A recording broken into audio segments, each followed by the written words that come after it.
하늘에 계신 우리 아버지, 한 주간 온라인으로 PUC 야영회를 통해 우리 몸과 마음이 하늘 본향을 사모하도록 생명의 말씀으로 일깨워 주시니 감사합니다.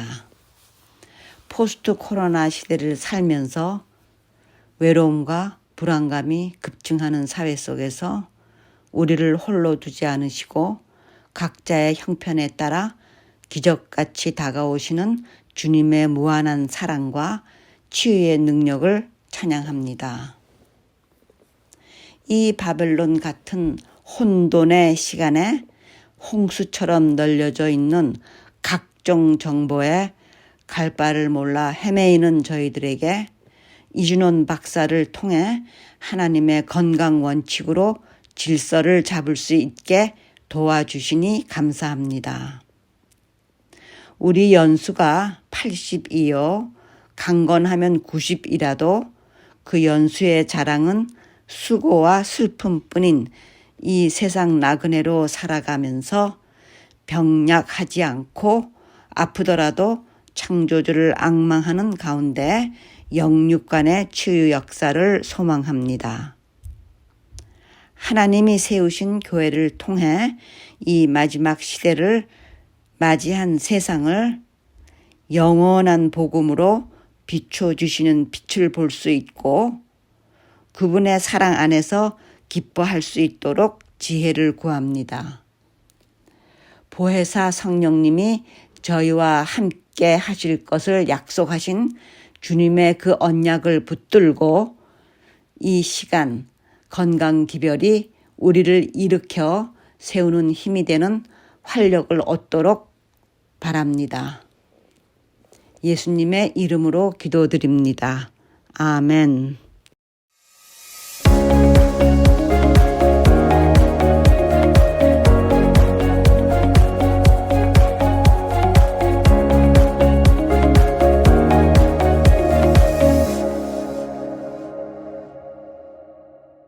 안녕하십니까, 이준원입니다. 이번 기회에는 성경 말씀으로 우리의 방향을 정하고 마음과 몸의 대화를 통해서 어떻게 우리가 영육 간의 강건함을 얻을 수 있는지 함께 살펴보고 있습니다. 오늘 강의는 중독과 몰입이라는 주제로 말씀을 드리겠습니다. 여러분, 중독과 몰입의 차이가 무엇입니까?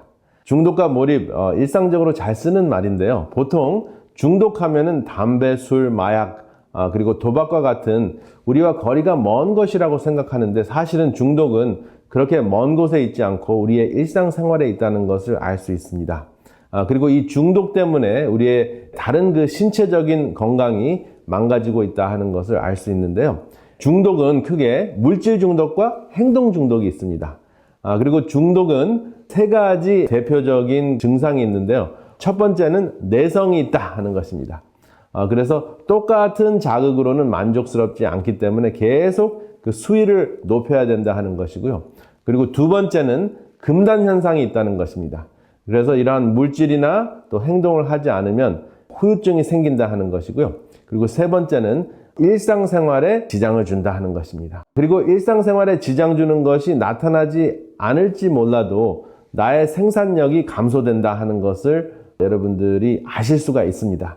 그래서 이 세 가지가 중독의 현상인데 몰입은 반대로 정말 집중해서 열심히 하되 내성이나 금단 현상이나 일상생활에 지장이 되지 않는다 하는 것입니다. 그래서 사실은 순수한 중독과 순수한 몰입이 이론적으로는 구별이 되지만 이것이 인간이기 때문에 우리 삶 속에는 좀 뒤죽박죽 돼 있다 하는 것을 알 수 있습니다. 그래서 이것을 우리가 명쾌하게 한번 살펴보고 내가 어떻게 몰입에 더 가까운 삶을 살 수 있는지 함께 살펴보는 시간을 갖겠습니다. 중독은 우리 두뇌에서 일어나는데요. 이 두뇌의 도파민 보상회로에서 시작이 됩니다.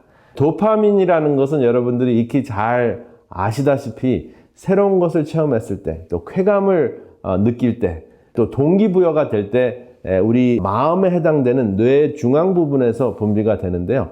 이 도파민이라는 호르몬은 마음의 그 변연계에서 분비되는 것뿐만 아니라 우리의 이마 뒤에 있는 전두엽, 우리의 그 선택을 좌우하고 양심을 좌우하고 뜻을 정하게 하는 이 전두엽의 기능까지 그 영향을 준다 하는 것이 확인이 됐는데요. 이것을 좀 더 쉽게 이야기하면은 중독 보상회로 중심적으로 사는 것, 중독적으로 사는 삶은 우리의 감성이 이성을 지배하는 삶이다라고 생각을 하셔도 굉장히 정확한 이해입니다. 그래서 일반적으로는 이성이 감성을 제어하면서 그 방향을 잡으면서 살아야 되는데 감성적으로 이성을 지배할 때 우리는 중독에 빠질 위험이 높습니다. 그런데 이것이 일상생활에서 굉장히 그 시간이 없는 그 바쁜 생활에서부터 시작이 되고요. 스트레스를 심각하게 많이 받으면 받을수록 이성적인 생각이 점점 감소가 되고 주로 충동적이고 감성적인 그러한 그 도파민 중심적인 회로가 더 활성화가 됩니다. 스트레스를 엄청나게 받으면 다른 거 뭐 건강 뭐 신앙 이런 거 따질 거 없이 당장 급하게 나의 그 고통에 대한 어려움에 대한 보상을 받으려고 하는 그 보상 중심적으로 살게 됩니다. 그래서 하루 종일 일하고 난 다음에 또 힘든 직장 생활을 하고 힘든 일을 하고 난 다음에는 제일 먼저 생각나는 것이 어떻게 하면 나를 좀 기쁘게 할 수 있을까 해서 음식을 찾게 되고 또 뭐 술을 찾을 수도 있게 되고 담배를 찾을 수도 있고 또 그런 것들이 술과 담배가 좀 심각하다는 것을 아는 분들은 커피를 찾고 또 다른 그 쾌락을 찾으려고 하는 그러한 증상들이 생기는데 그것이 바로 이제는 일상적이라는 것입니다. 우리가 시간이 점점 없고 스트레스를 많이 받으면 받을수록 그러한 현상들이 일어난다 하는 것은 우리 스스로가 더 잘 압니다. 여기 도파민 회로가 있는데요. 이 도파민 회로를 한마디로 보상 회로라고 할 수 있는데요. 물론 우리 모든 인간들은 보상이 없이 동기부여가 되는 것이 굉장히 힘듭니다. 물질적인 보상이 있든지 또 비물질적인 뭐 인정을 받는 보상이 있든지 이 두 가지 중에 하나라도 있어야지 우리는 행동을 하게 되는데요. 우리의 그 행동이 그런 보상 중심적으로 치우쳐져 있을 때 그것이 거의 전부일 때 중독의 현상이 일어납니다. 그래서 신앙생활도 예를 들어서 천국에 가기 위해서 신앙생활을 한다. 그러면 천국이라는 보상 때문에 신앙생활을 한다는 것인데 그렇다면 그것이 중독이지 하나님께서 원하시는 신앙생활이 아닙니다. 공부를 열심히 하는 것도 점수를 잘 받아서 좋은 대학에 들어가고 좋은 대학에 들어가서 돈을 잘 벌어서 잘 먹고 잘 살기 위한 것이라면 결국은 조금 모습은 세련되어 있고 또 고상할지는 모르지만 결국은 중독입니다. 그래서 이 물질 중독과 행동 중독을 다음과 같이 나눌 수가 있는데요. 우리가 흔히 접할 수 있는 물질 중독은 다음과 같습니다. 음식, 우리가 보상을 받을 때 음식만큼 아무 말도 하지 않으면서 우리를 기쁘게 하는 거 없습니다. 커피, 스트레스 받을 때, 또 잠이 잘 깨지 않았을 때, 문제가 생겼을 때 구수한 또 아주 향기로운 커피가 생각나는 분들 많으시죠.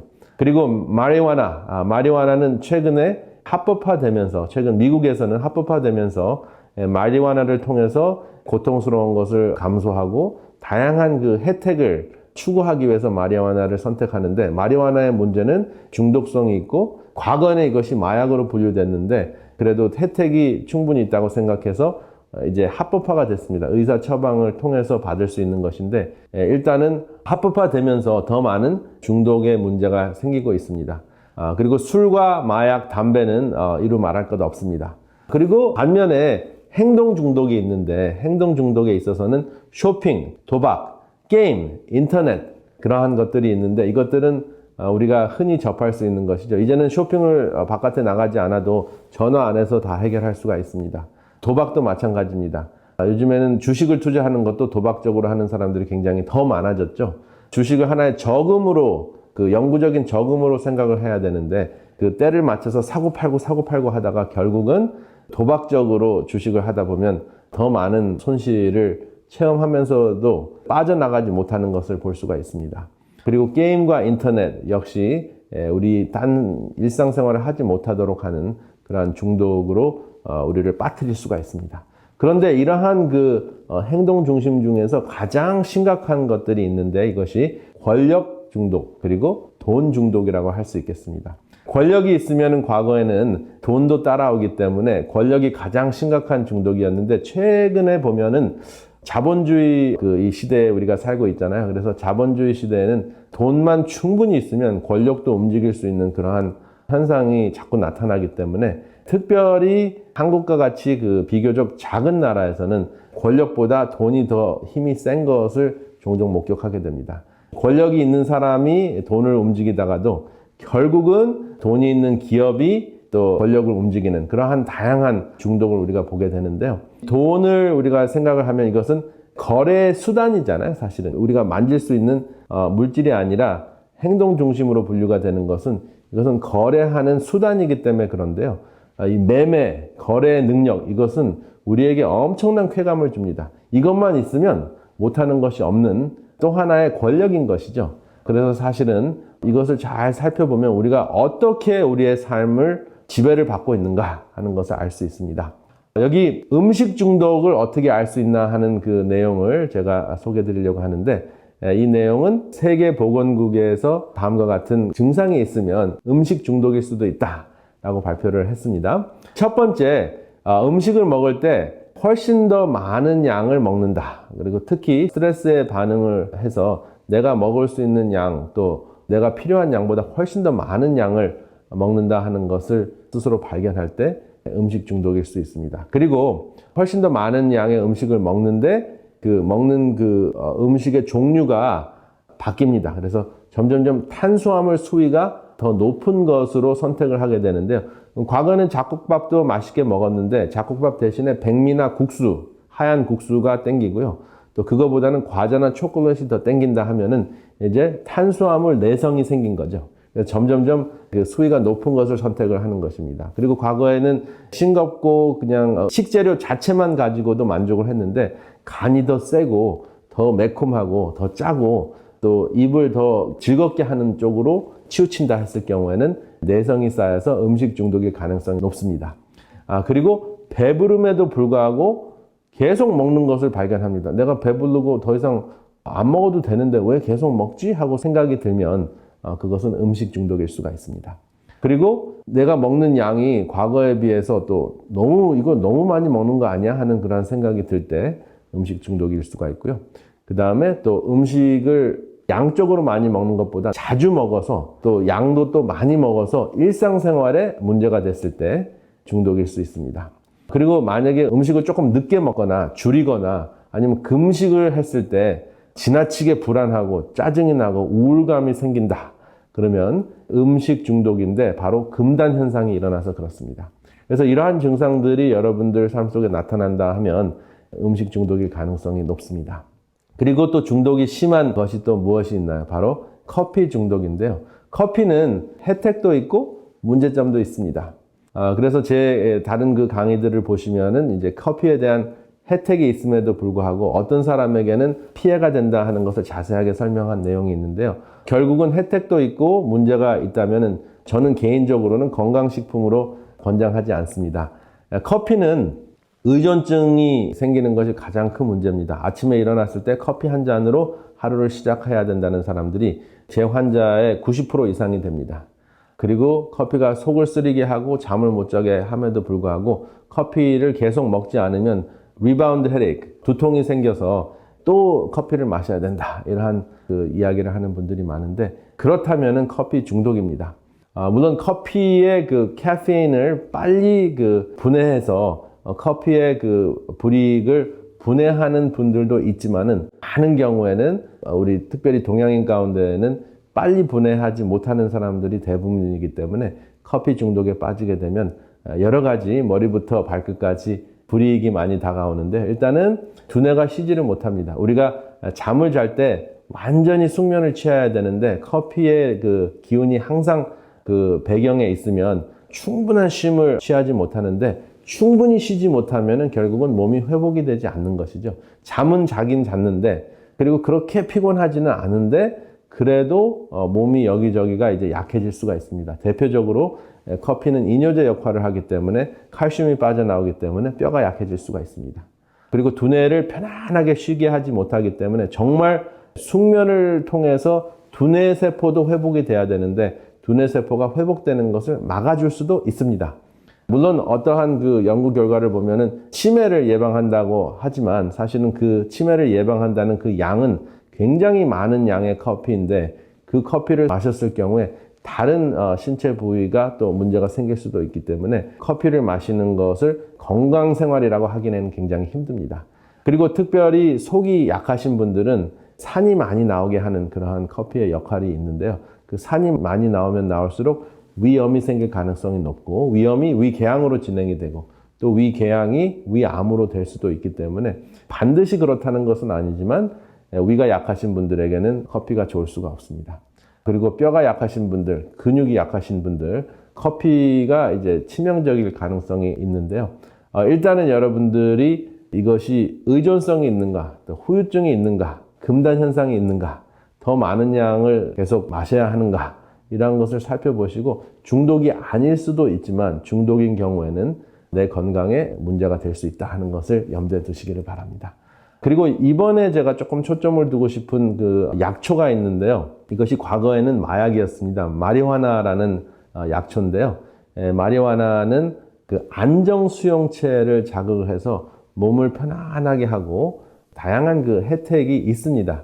특별히 암 환자인 경우에는 암 때문에 심각하게 그 식욕이 떨어지고 고통이 아주 심할 수가 있습니다. 그런 경우에는 암 환자에게 그 식욕을 증가시켜서 음식을 먹게 하고 그리고 구토증이 심하고 통증이 심한 그 암 환자들에게 그 구토를 감소시키고 통증을 완화시켜주는 역할을 합니다. 관절염이 있는 사람들에게도 이제 통증을 감소시켜서 다른 약보다는 더 효과적인 그 진통제로서도 처방을 받습니다. 근데 이것은 처방을 받아야 되는 것이지 그냥 일반적으로 음식을 먹듯이 그냥 습관적으로 섭취를 하게 되면 두뇌에 문제가 생깁니다. 기억력이 감퇴가 되고 그리고 두려움 조절이 잘 되지 않기 때문에 사실은 그 두뇌의 그 명철함이 떨어집니다.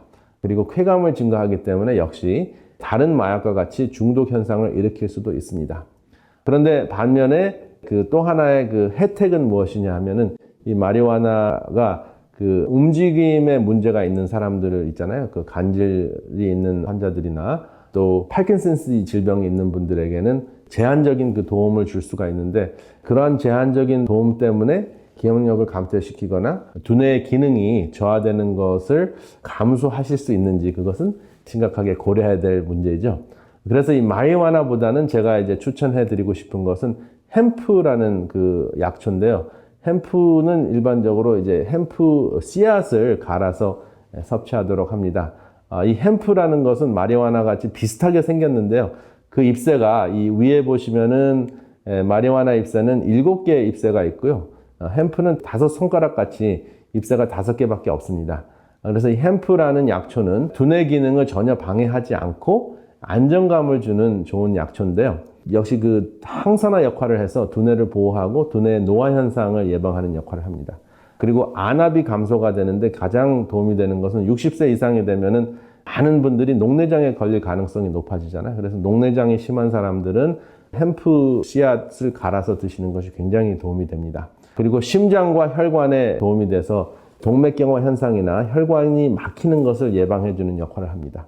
그리고 그 마리화나와 같이 구토 현상이 있는 것, 진통 현상이 있는 것을 감소시켜주는 역할을 합니다. 그리고 식욕을 조절을 해주는 역할을 합니다. 마리화나는 식욕을 돋구어주는 것만 하는데 이것은 식욕이 적은 사람은 증가시켜주고 식욕이 높은 사람은 저하시켜주는 조절하는 역할을 하기 때문에 이 햄프는 절제를 할 수 있게 해주는 약초라고 할 수가 있습니다. 그래서 마리화나의 아주 좋은 대용이라고 할 수 있고요. 그 다음에 장 운동을 도모하기 때문에 소화 기능에 굉장히 큰 도움이 됩니다.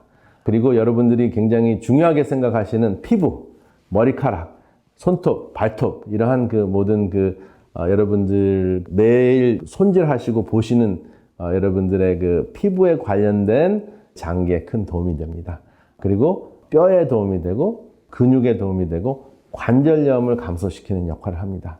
그래서 이 햄프는 그 아마씨 같이 갈아서 여러분들이 국에다 넣으셔도 되고 시리얼에 집어넣으셔도 되고 일반 그 샐러드에다 이렇게 2스푼 정도 뿌려서 드시면 이런 다양한 효과를 보실 수 있습니다. 이것이야말로 약초이기보다는 음식 차원에서 여러분들이 드셔도 큰 문제가 없습니다. 단 여러분들이 이것을 구입하실 때 그 순수한 그 햄프가 아니고 마리화나 성분이 함유되어 있는 햄프가 종종 시중에 나와 있는데요. 잘못하면 이제 그 마약 검사를 할 때, 약물 검사를 할 때 소변으로 나타날 수가 있기 때문에 특별히 이것에 민감한 그 운동선수들은 햄프 가루를 드실 때 유의를 하시는 것이 좋습니다. 그러면 이러한 그 물질 중독보다 더 심각한 중독이 있다고 말씀을 드렸는데 그것이 바로 권력 중독인데요. 권력 중독을 소규모로 생각을 하면은 가정이나 또 그 여러분들의 일터에서 생기는 현상인데요. 이것을 갑질 중독이라고 이름을 한번 붙여봤습니다. 갑질은 그림에 나타난 것 같이 등치가 큰 그 갑과 을 중에서 힘이 센 갑이 힘이 약한 을에게 하는 행동을 갑질이라고 합니다. 그런데 이 갑질을 통해서 뭔가 쾌감을 느끼고 존재감을 느끼는 그러한 현상이 내게 있다면 그러면은 굉장히 심각한 중독일 수 있습니다. 왜냐하면 당연히 내가 윗사람이니까 내가 사장이니까 인플로이들이나 또 아랫사람에게 함부로 할 수 있다고 생각을 하는데 그것은 굉장히 위험한 중독이고 오히려 물질 중독보다 표시가 안 나기 때문에 사회적으로 또 내게 나의 생활에 또 이웃이나 또 사회에 더 큰 문제가 될 수가 있는데요. 이것을 가정으로 적용을 한다면 가정에서도 갑질이 많죠. 힘이 있는 뭐 아빠가 될 수도 있고 엄마가 될 수도 있고 또 대부분의 갑질은 사실은 시어머니가 한다고 알려져 있는데 그렇지 않을 수도 있지만 그림을 통해서 보시면 여기 세 사람이 나오는데요. 세 사람 모두 얼굴이 없습니다. 갑질 속에서 사는 사람들은 표정이 없는 것이죠. 그리고 여기 시어머니는 안경을 쓴 것으로 묘사가 됐고 며느리는 한쪽은 밝고 한쪽은 어두운 얼굴로 묘사가 됐고 그 사이에서 아들은 담배를 피는 그러한 현상을 아주 잘 묘사를 했는데요. 시어머니는 안경을 썼다 하는 것은 무엇입니까? 항상 꾸짖을 그 건수를 찾는다는 것이죠. 문제점을 찾아다닌 듯한 꼬투리를 잡으려고 하는 시어머니의 모습을 상징했고요. 그리고 며느리는 남편을 보면은 조금 빛이 있는데 시어머니를 생각하면 어두운 그렇지만 전혀 표정이 없는 얼굴이 없는 그러한 존재로 묘사가 됐고 그 사이에서 어쩔 줄 모르는 아들이 담배만 피는 모습입니다. 결국은 갑질, 행동 중독이 물질 중독으로 연결이 되는 것이죠. 그리고 시어머니는 이렇게 갑질을 하는 입장이지만 여기저기 쑤시고 아픈 그 스트레스성 그 심장병이나 관절염에 걸릴 가능성이 높고요. 며느리 같은 경우는 당하는 입장이기 때문에 유방암이나 갑상선이 망가질 가능성이 높습니다. 그래서 이 갑질은 특별히 가정이나 회사나 일터에서 이러한 현상이 일어날 때 그냥 그 행동 그 중독에서 끝나는 것이 아니라 물질 중독으로 연결이 됩니다. 왜냐하면 스트레스를 받으니까 을 입장에서는 약자 입장에서는 음식을 통해서 뭐 다른 그 특별히 이제 물질 중독에 빠지는 경향이 있는데요.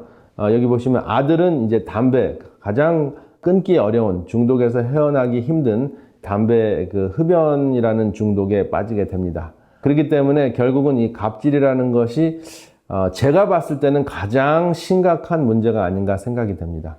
이 갑질은 가정이나 집에서 뿐만 아니라 교회에서 일어날 수도 있고 다른 사회 단체에서도 조금 그 영향력이 강한 사람들에게는 다 있을 수 있는 굉장히 위험하고 눈에 보이지 않는 것이기 때문에 영육 간에 아주 경계해야 될 부분이 아닌가 생각이 됩니다. 그리고 눈에 보일 수도 있고 보이지 않는 가장 심각한 중독이 있는데 그것이 권력 중독일 수도 있고 돈 중독일 수도 있습니다. 이것은 다른 어떠한 물질 중독보다 더 위험합니다.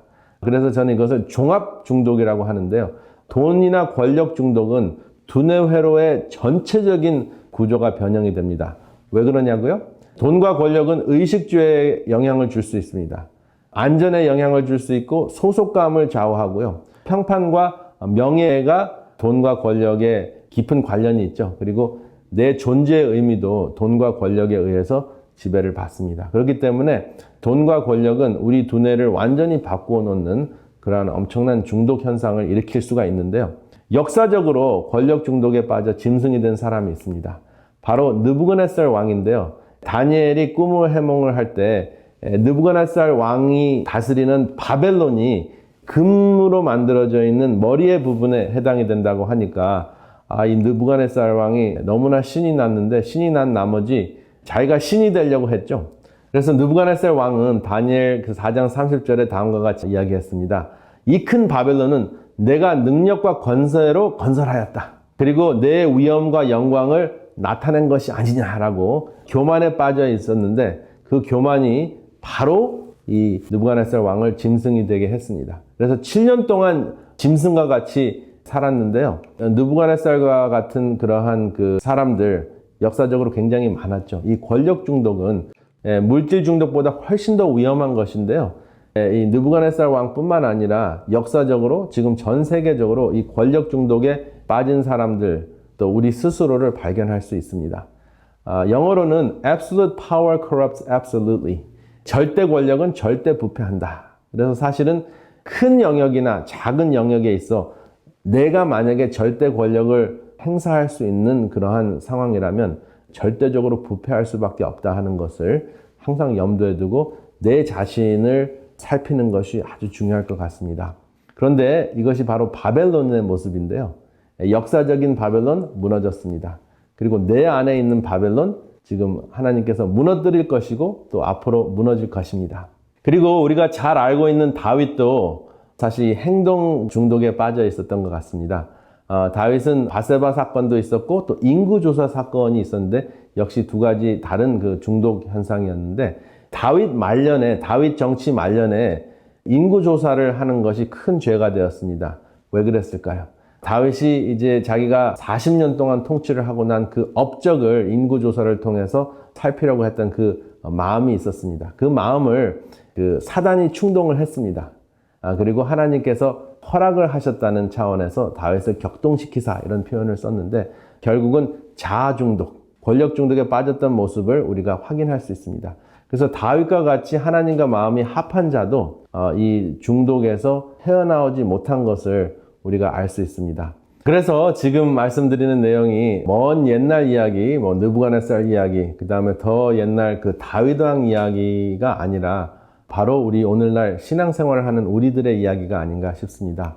교회에서도 사실 몇 명이 출석을 하고 있는가, 그리고 저 같은 강사인 경우에는 건강 강의를 하러 교회에 초청받아서 강의를 하러 갔는데 몇 명이나 강의를 들으러 왔는가 하는 것이 관건이라면 결국은 자아 중독적인 생각이거든요. 그래서 나의 업적을 한번 살펴보려고 하는 그러한 생각이기 때문에 하나님을 사랑하고 이웃을 사랑하는 마음과 전혀 상관없는 중독적인 발상입니다. 그래서 교회 생활에 있어서도 다음과 같은 유명한 말이 있는데요. 유다에서 기독교가 시작했는데 헬라에서는 철학적으로 바뀌었고 로마에서는 제도화됐으며 유럽에서는 문화가 됐고 그리고 미국에서는 기업이 됐으며 한국에 와서는 대기업으로 변했다. 그래서 교회가 기업같이 성공을 했다고 해도 하나님 보시기에는 성공이 아니고 중독일 수 있습니다. 이렇게 조명을 받는 그러한 상황이 될 때마다 또 많은 사람에게 영향력을 행사할 수 있는 그러한 입장에 있을 때 우리는 바벨론이 되기 굉장히 쉽습니다. 그래서 이러한 상황에서 정말 이것이 하나님의 일을 한다고 또 사회에 좋은 일을 한다고는 하지만 결국은 자아만족이 아닌가 살펴야 될 부분입니다. 그리고 박수를 받으면 박수 중독에 빠질 수 있습니다. 바로 내가 바벨론이 되는 것입니다. 그리고 요즘에는 구독, 좋아요, 알림을 꾹꾹 누르라고 이야기하면서 방송을 하는 사람들이 굉장히 많은데요. 저도 그 유튜브 방송을 하면서 구독자 수가 몇 명이고 또 좋아요를 몇 명이 눌렸고 그 다음에 몇 명의 조회수가 있는가 하는 것을 이렇게 보게 되는데 그것이 결국은 자아 중독에 빠지게 되는 그런 현상이 아닌가. 그래서 스스로 연계를 하곤 합니다. 그럼에도 불구하고 항상 구독자를 보게 되고 조회수를 보게 됩니다. 이 강의가 도움이 됐는가, 또 이웃에게 얼마나 좋은 영향을 끼쳤는가 하는 것을 간접적으로 알게 되는 것은 사실이지만 사실은 많은 사람이 보지 않아도 도움이 될 수 있는 그러한 강의를 하는 것, 그러한 방송을 준비하는 것이 훨씬 더 중요한데 내가 얼만큼 영향력이 있는지 나의 영향력을 확인하는 그러한 두뇌 회로가 자꾸 생긴다면 이것은 짐승의 모습으로 느부갓네살이 짐승이 됐을 때의 모습으로 변해가고 있는 것은 아닌가 하는 생각이 듭니다. 이것은 다윗과 같이 하나님과 마음이 합한 사람도 항상 시달렸던 그런 문제가 아닌가 생각이 됩니다.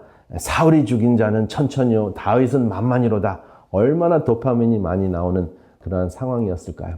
그래서 이 박수 중독, 인기 중독은 물질 중독보다 훨씬 더 위험합니다. 왜냐하면 당장 겉으로 나타나지 않고 조용한 중독이고 하나님과 나 사이에서만 알 수 있는 중독일 가능성이 높거든요. 그런데 이 바벨론은 이미 무너졌고 앞으로도 무너질 것이고 지금도 무너지고 있습니다. 그래서 느부갓네살 왕의 삶을 살펴보면 세 천사의 기별을 몸소 체험하고 실천한 것이라는 것을 알 수 있습니다. 느부갓네살 왕이 교만해져서 그 교만이 그 느부갓네살 왕을 짐승으로 만들었습니다. 그리고 7년 동안 짐승과 같은 생활을 하고 난 다음에 하나님께서 다시 총명을 그에게 주시자 하나님께 감사하고 찬양하고 영광을 돌리는 또 경배하는 그러한 사람으로 바뀌었습니다. 그리고 결론적으로 느부갓네살 왕은 교만하게 행하는 자를 그가 하나님께서 능히 낮추심이라 하고 시인을 하게 됩니다. 이것이 바로 세천사의 기별의 핵심이거든요. 그래서 세천사의 기별을 한마디로 하면 창조주 앞에서의 겸손이라고 할 수 있는데 느부갓네살 왕은 바로 이것을 체험을 하고 주기도문이 저절로 나온 것이죠. 우리가 이 느부갓네살 왕의 삶을 보면 남 얘기가 아니라 바로 우리의 이야기라는 것을 알 수 있습니다. 느부갓네살 왕이 제일 먼저 인간의 모습이 되면서 자기의 모든 그 성과가 자기의 업적이 스스로 한 것이 아니라 하나님께서 한 것이라는 것을 시인하면서 하나님께 감사를 드리는 모습이 나옵니다. 저는 이 말씀을 보면서 자수성가라는 말이 굉장히 영적으로 위험하다는 것을 알게 되었습니다. 자수성가, 말 그대로 아무 도움을 받지 않고 스스로 성공했다는 뜻인데요. 그것은 있을 수가 없습니다. 일반적으로는 부모가 남겨준 그 재산 없이 스스로 성공했다는 표현으로 쓰여지는데요. 부모가 남겨준 재산이 없다고 하더라도 우리 삶 속에 우여곡절마다 그때그때마다 절실할 때 도와준 사람이 분명히 있습니다. 그렇지 않고서는 혼자서 이 자리에 있을 수가 없습니다. 특별히 제가 그렇습니다. 또 다른 사람이 자수성가했다고 생각하는 사람도 한번 잘 살펴보면 스스로 모든 것을 이룬 것이 아니라 개인적으로 아는 사람, 개인적으로 도와준 사람이 아니라고 할지라도 그것이 은행이 될 수도 있습니다. 은행이 돈을 빌려줘서 이자를 내긴 했지만은 은행이 없었다면 내가 아무런 사업을 할 수 없었을 수도 있습니다. 그리고 사이사이에 나한테 좋은 이야기를 해주고 조언을 해주고 함께 옆에 있었던 사람, 실제적으로 물질적인 것은 아니지만 정신적으로 도와줬던 사람, 그 많은 사람들이 내가 이 자리에 있게 한 것을 감사하지 않는다면 느부갓네살 왕과 같이 짐승과 같은 그러한 모습으로 사는 것일 수가 있습니다. 그래서 이러한 감사하는 마음이 우리 신앙생활과 또 우리의 이웃을 사랑하는 기본적인 마음이라는 것을 우리가 알 수 있는데요. 감사하게 되면 제일 먼저 이타심이 생기고 영성이 증가하고 다른 사람과 공감하게 되고 다른 사람의 마음을 읽을 수 있게 되고 그리고 결국은 자존감이 자아를 섬기는 것이 아니라 내가 얼마나 소중한 사람으로 하나님께서 만들어 주셨는가 또 이웃이 나를 얼마나 아꼈는가 하는 것을 알게 됨으로써 섬김의 자세로 바뀌는 것을 우리가 알 수 있습니다. 그래서 이 중독을 극복하는 유일한 것은 절대자 하나님과 만나는 수밖에 없습니다. 왜냐하면 하나님을 만났을 때 비로소 감사하는 마음이 생기게 됩니다. 나를 존재하게 해주고 여기까지 인도해 주신 그 섭리를 감사함을 통해서 내가 한 것은 나의 존재는 아무것도 아니지만 그래도 가치 있게 여겨주시는구나 하는 것을 알 수 있게 해주는 분이기 때문에 그렇습니다. 그러면 섬기는 마음이 생기게 됩니다. 그런데 참 신기한 것은 정말 이렇게 이웃을 섬기고 또 하나님을 섬긴다고 하면서도 또 쓰러지고 무너지는 것을 알 수가 있습니다. 그래서 감사하는 마음으로 비롯된 섬김의 삶을 선교라고 할 수 있습니다. 그런데 이 선교의 삶을 살면서도 중독에 빠질 수 있습니다. 언제 중독에 빠지냐 하면은 동조를 하지 않는 사람에게 원망을 하는 모습을 보면 이것이 자아 중독이구나 하는 것을 알 수가 있습니다. 이것을 욥 증후군이라고 할 수 있는데 욥 증후군은 어떤 것인가? 다음 성경 말씀을 보면서 우리가 알 수 있습니다. 욥기의 핵심 성경절이라고 하면은 욥기 23장 10절을 우리가 꼽을 수가 있는데요. 여기 보면 나의 가는 길을 오직 그가 아시나니 그가 나를 단련하신 후에는 내가 정금같이 나오리라 라고 이야기했잖아요. 그래서 이것이 욥의 신앙 고백으로 쓰여지는 성경절입니다. 그런데 욥기 23장의 그 문맥을 보면 제대로 번역을 하면 다음과 같이 번역을 해야 되는 거 여러분 잘 아시죠? 하나님은 내가 발 한 번 옮기는 것을 다 알고 계실 터이니 나를 시험해 보시면 내게 흠이 없다는 것을 아실 수 있으련만 하고 하나님을 원망하는 모습으로 번역이 되어야지 문맥상으로 맞습니다. 그런데 그것이 아니라 그가 나를 단련하신 후에는 내가 정금같이 나오리라고 하는 신앙 고백으로 번역을 했습니다. 그래서 이것은 예언적 번역이라고 우리가 흔히들 이야기를 하잖아요. 그런데 사실은 욥의 마음은 내가 이렇게 의롭게 살았음에도 불구하고 내가 이렇게 고통을 당하는 것은 옳지 않다라고 호소를 하는 모습입니다. 그래서 욥이 얼마나 그 마음속에 영적 교만이 있었는지 알 수 있는 대목인데요. 결국은 욥기 42장에 다음과 같이 회개를 합니다. 무지한 말로 이치를 가리운 자가 누구니까? 내가 스스로 깨달을 수 없는 일을 말하였고 스스로 알 수 없고 헤아리기 어려운 일을 말하였나이다 라고 욥이 회개하면서 여호와를 다시 만나는 그러한 장면이 나옵니다. 사실 그 욥기를 보면 선행을 하면서도 의롭게 살면서도 스스로 의로운 그러한 그 영적인 교만이 결국은 굉장히 심각한 바벨론의 모습이다. 또 굉장히 심각한 영적 교만의 모습이다 하는 것을 우리가 알 수 있습니다. 여기 보면 원숭이 사진이 있는데요. 원숭이들은 서로 이렇게 이를 잡아주는 그러한 장면이 종종 있습니다. 그런데 이 원숭이 세계에서 이를 잘 잡아주는 것은 굉장한 기술이라고 합니다. 원숭이들 중에서 이 이를 잘 잡아주는 원숭이일수록 다른 원숭이들이 대우를 잘해준다 그래요. 그리고 우두머리로 삼아준다고 합니다. 그런데 제가 이 원숭이 모습을 잘 보니까 저의 모습도 원숭이의 모습과 그렇게 다른 것 같지 않았습니다.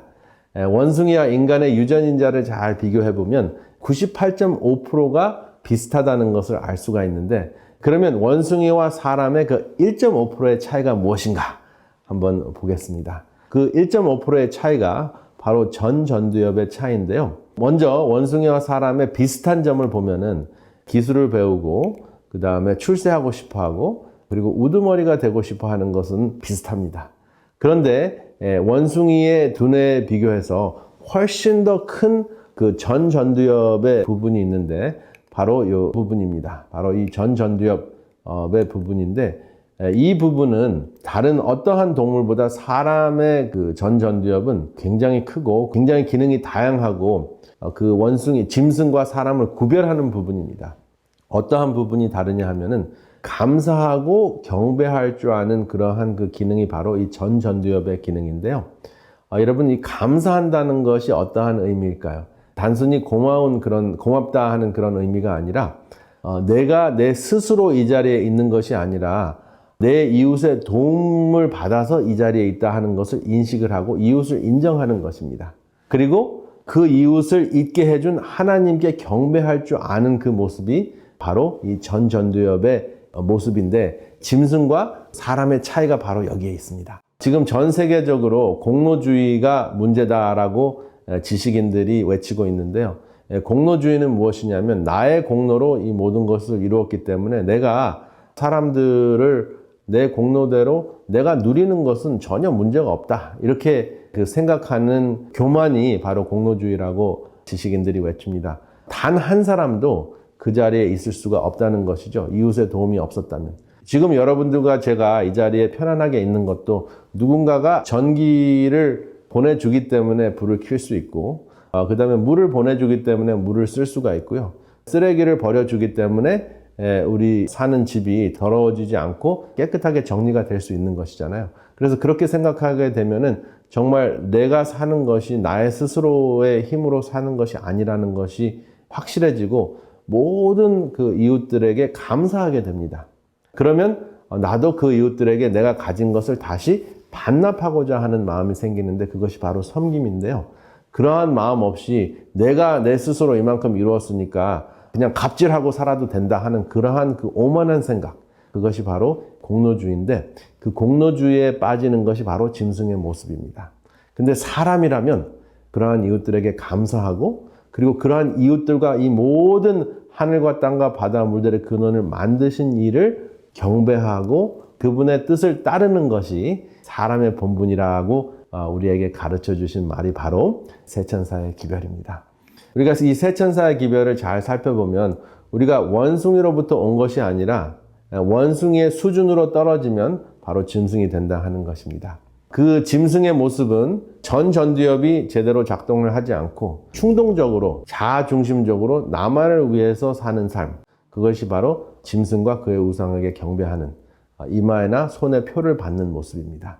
그것이 바로 짐승의 표인데 우리는 그냥 외적인 것을 짐승의 표라고 생각하기가 쉽지만 이것은 내적에서 일어나는 그러한 우리의 마음과 우리의 행동이라는 것을 알 수가 있습니다. 그러면 제가 오늘의 주제를 중독과 몰입의 차이라고 붙였는데요. 중독을 극복하는 몰입의 모습은 다음과 같습니다. 몰입의 모습은 보상을 바라지 않고 충성하는 것입니다. 그리고 두 번째는 함께하는 자체가 행복하기 때문에 그 관계 속에서 행복하게 사는 것이지 그 관계 속에서 무엇인가 내가 얻을 것을, 취할 것을 생각하고 관계를 유지하는 것이 아닙니다. 그 모습이 물과 같이 흐르는 자연스러움 속에서 나온다 하는 것을 묘사하기 위해서 flow라는 영어의 단어를 쓰는데요. 우리 한국말로는 흐름이라고 하면은 그것이 잘 전달이 되지 않기 때문에 몰입이라고 번역을 한 것 같습니다. 그리고 그러한 흐르는 모습 속에서, 자연스러운 모습 속에서 살다 보니 진정으로 행복함을 체험하고 조금씩 무의식 속에서 성장하고 발전하고 변화되어 있는 것을 발견하는 것이다 라는 것이 이 몰입의 모습입니다. 그런데 이 몰입의 모습을 잘 보면 정말 신앙생활도 이렇게 해야 되지 않는가 하는 생각이 듭니다. 뭔가 보상을 위해서 신앙생활을 한다면 구원을 받기 위해서, 천국에 가기 위해서 교회도 가고 11조도 드리고 교회의 그 제도를 따르는 그러한 모습이 될 수가 있거든요. 그런데 사실은 천국에 가지 않더라도 예수님과 함께 하는 것이 너무나 행복해서 예수님을 사랑하는 삶을 산다면, 그래서 예수님의 뜻대로 이웃을 사랑하는 모습으로 산다면 어느새 예수님과 영원히 함께하는 천국에 가 있는 나의 모습을 발견하게 될 것입니다. 그런데 천국이 목적이고 예수님이 안 보인다면 그것은 중독입니다. 그러면 이 몰입이라는 개념을 두뇌과학적으로 한번 설명을 해보겠습니다. 여러분들과 제가 중독에 빠졌을 때는 도파민 수치만 지나치게 증가합니다. 그래서 그 쾌감에 빠져서 그 황홀경에서 헤어나오지를 못합니다. 그것이 마약에 중독이 된 거랑 똑같은데 그렇게 빠지게 되면 몸이 망가지는데도 불구하고 거기서 헤어나오지를 못하는데요. 몰입의 경우에는 그 도파민이 나오는데 어느 정도 나오다가 절제가 됩니다. 그래서 이 절제가 되는 그 몰입의 회로를 보면 지나치게 도파민이 분비가 되지 않도록 절제하게 하는 가바라는 두뇌 전달 물질이 분비가 되는데요. 바로 그것이 그 도파민의 샤바트입니다. 그래서 도파민이 안식이 되고 제어가 되어야지 정말 진정한 행복을 누릴 수 있다는 것이죠. 근데 이 절제라는 것은 여러분 성령의 9가지 열매 중에서 맨 마지막 오메가에 해당되는 성령의 열매잖아요. 그래서 사랑은 알파에 해당이 되고 그 절제는 오메가에 해당이 되는데 이 몰입에 우리의 행복에 아주 핵심적인 것이 바로 절제다 하는 것입니다. 이것이 바로 두뇌과학적으로는 가바 호르몬이라는 호르몬이 분비가 돼서 지나친 쾌감이 계속 지속되고 유지되고 더 많은 욕망을 요구하지 못하도록 차단하는 그러한 장치가 있는데 그러한 장치가 작동이 된다 하는 것입니다. 그러니까 이 몰입은 균형을 이룬다는 것이죠. 그러면서도 자연스럽게 흐르는 것, 그것을 바로 몰입이라고 하는데, 그러면 몰입은 생산적이면서 함께 하면서도 파괴적이지 않다 하는 것입니다. 그런데 우리 사람은 연약해서 몰입과 중독 사이에서 왔다 갔다 하는 것 같습니다.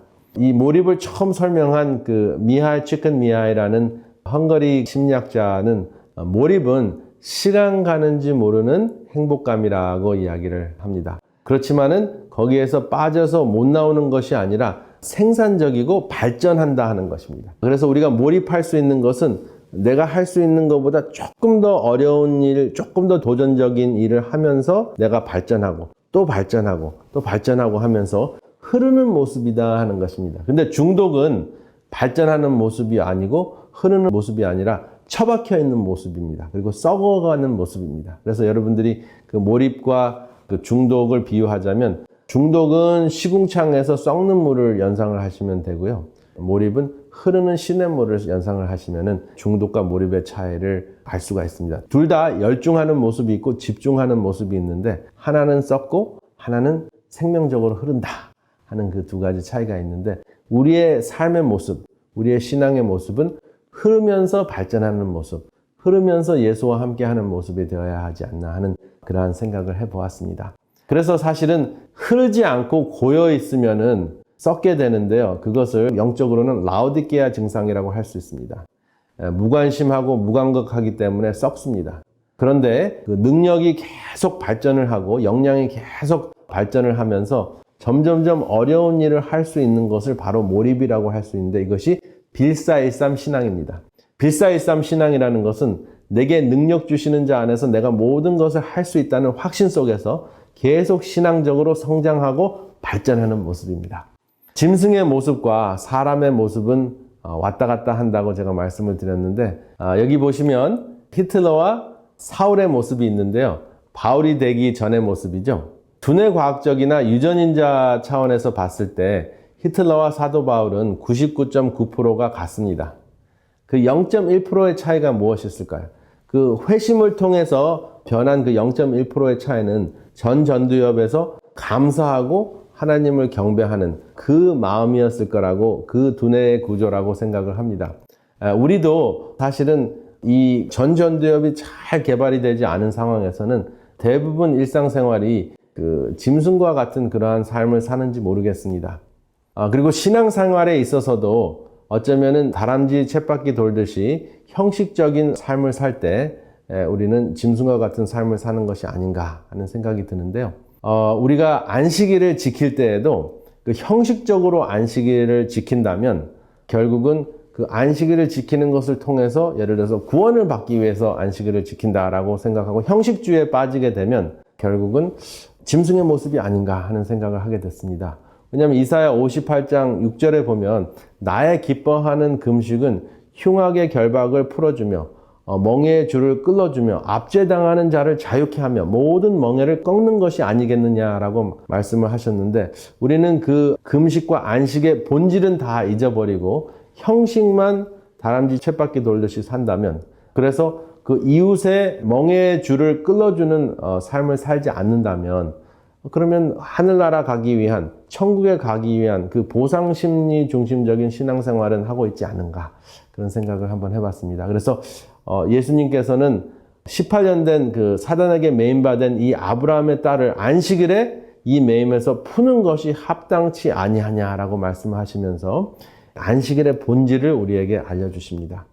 그래서 안식일의 시간적인 그 제7일, 굉장히 중요한 안식일의 형식입니다. 그런데 그 안식일의 형식에서 안식일의 본질인 매임에서 푸는 그러한 신앙생활을 하는 것이 예수님께서 우리에게 원하신 모습이 아닌가, 그런 생각이 듭니다. 그래서 제7일이라는 올바른 날에 안식일을 지키는 형식 굉장히 중요합니다. 근데 그 형식보다 더 중요한 것은 그 안식일의 본질을 회복하는 것이죠. 그래서 형식만 지키고 본질을 회복하지 않는다면 하나님을 경배하는 데 있어서도 중독적인 것 같습니다. 그래서 사실은 본질은 잃어버리고 형식만 지킨다면 사실 신앙생활이 파괴적일 수가 있습니다. 굉장히 답답하고 자유가 없을 수가 있습니다. 그리고 부모를 공경하는 것도 같은 맥락이 될 것 같아요. 부모를 공경하는 것도 부모를 잘 봉양하는 것보다 더 중요한 것이 있는데, 부모의 뜻을 헤아리는 것이 더 중요하지 않은가 하는 생각을 해봤습니다. 그래서 부모의 뜻은 헤아리지 않고 봉양만 잘한다면 사육하는 것이다라고 우리가 심하게 표현할 수도 있겠습니다. 자녀와의 관계도 마찬가지입니다. 먹여주고 입혀주면서 자녀의 뜻을 헤아리지 못한다면, 자녀의 마음을 어루만져주지 못한다면 사육하는 것이 되는 것이죠. 그래서 진정한 충성은 사랑하는 대상과 예수와 마음을 합하는 것이라고 할 수 있겠습니다. 사도 바울은 사울이었을 때는 자기 뜻대로 살았습니다. 그런데 바울이 된 다음에는 사도행전 13장 22절에 다윗을 이야기하면서 하나님 보시기에는 다윗은 하나님 마음에 합한 사람이라, 하나님의 뜻을 다 이루게 하리라 라고 표현을 했습니다. 그래서 가장 중요한 것은 관계에서의 본질, 그 본질을 회복하는 것이 우리 삶 속에 몰입이 아닌가, 그러한 생각을 해봤습니다. 보상을 바라는 충성은 중독이 될 수 있습니다. 그리고 그 모습은 짐승의 모습입니다. 토사구팽의 사냥개로 끝날 수 있습니다. 그래서 예수와 함께하는 것만으로 감사하며 예수와 마음을 합하여 그분께 몰입하는 그러한 신앙생활이 바로 여러분들과 저의 신앙생활이 되기를 이 시간에 간절히 바랍니다. 남은 자여 창조주 전하라 이 나라에서 저 나라로 남은 자여 창조주 전하라 기별 속이 전하라 영광의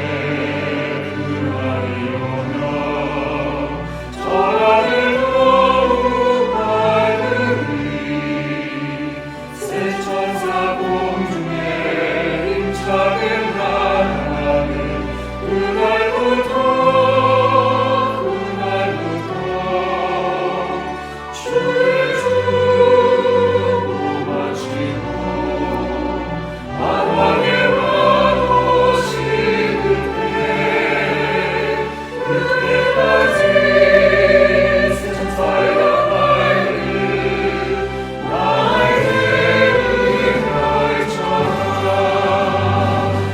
전하를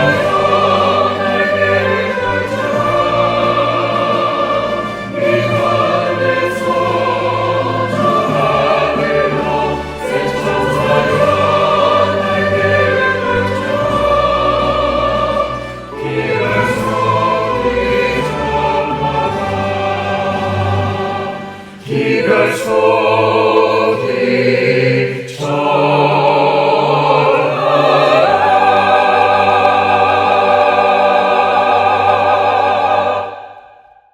연약할 때 사랑으로 지켜봐 주시는 주님, 우리가 시간에 쫓기고 스트레스와 정신적 고통을 받을 때마다 음식과 오락으로 위로를 받는 중독의 습관이 있다면 주님을 섬기는 삶에 몰입할 수 있도록 과감한 변화를 가능하게 하여 주시옵소서. 연약한 육신을 장사시켜 주시고 주님의 생명으로 부활시켜 주셔서 우리 속에 오로지 주님만 살아 계실 수 있도록 우리의 생활을 주장하여 주시기를 예수님의 이름으로 간절히 기도드립니다. 아멘.